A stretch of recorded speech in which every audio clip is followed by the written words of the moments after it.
The Hollywood'll Eat by Jeff Kazanjian. Exterior, Italian countryside, dusk. A small, quaint cottage isolated in the green countryside. Interior, kitchen, dusk. A small, quaint kitchen. In the middle of the kitchen is a table at which sits a young boy. Hunched behind the boy is an old man, 80s, who dips a wooden spoon into the oatmeal in front of the boy and stuffs the spoon past the boy's reluctant lips. The boy's eyes are blank, listless. The old man grabs the boy's jaw and works it in a chewing motion. Interior, bathroom, dusk. The boy sits in the bathtub, slouched. The man kneels next to the tub, scrubs the boy, and pours a bucket of water over him. The two stand in front of a mirror and sink. The old man is behind the boy, holding him up with one arm while using a toothbrush to scrub the boy's teeth with the other. Interior, boy's room, night. The boy lies in bed and the old man pulls the bed covers under the boy's chin. Good night, Pinocchio. Pinocchio's empty eyes stare at the wall while Gepetto kisses him on his head. Gepetto walks to the door, takes one last look at Pinocchio before turning off the light and exiting.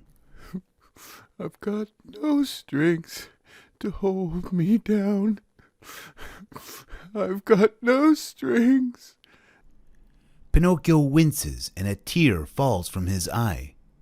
On the walls of Pinocchio's room are posters of popular movies and franchises: Star Wars, X-Men, E.T. Interior, den, night. Gepetto and Pinocchio sit on a small two-person sofa and watch the small TV next to them.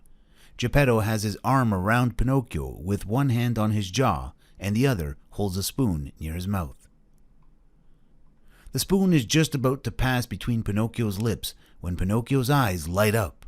He flicks the spoon away from his face and darts to the TV. On TV is the Academy Awards red carpet show. Glitz and glamour. Celebrities pose and smile. Cameras flash. Pinocchio is inches away, glued. Gepetto stares at Pinocchio, pale, sweaty. Flashback. Exterior, ocean, night.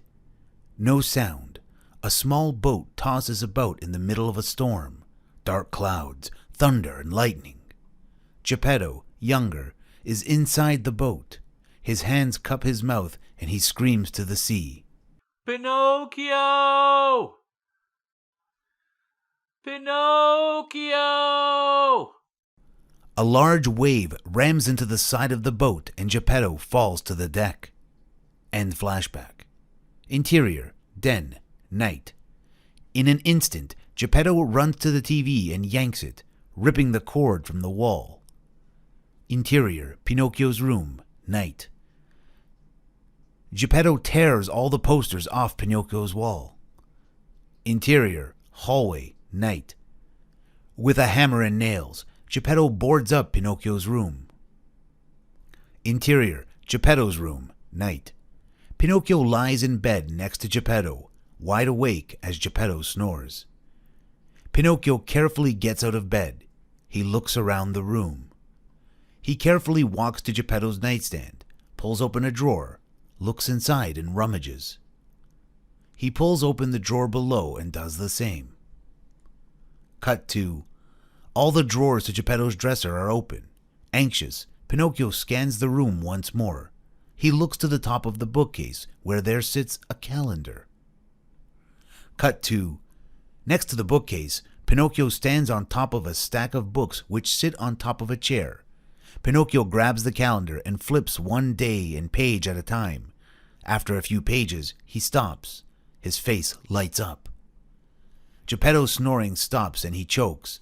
Pinocchio drops the calendar, loses his balance, and tumbles to the floor. Bam! Gepetto wakes up and bolts up from his bed. Pinocchio! Gepetto turns to see Pinocchio lying on the floor next to him and stands up. Terrified, Pinocchio shields himself with his arm. Gepetto then notices the calendar next to Pinocchio, which is open to a page. Thursday, August 8th. Then, written in big bold letters, Pinocchio's birthday. Gepetto's face softens, almost tearful. He kneels down, lifts Pinocchio from the floor, and embraces him.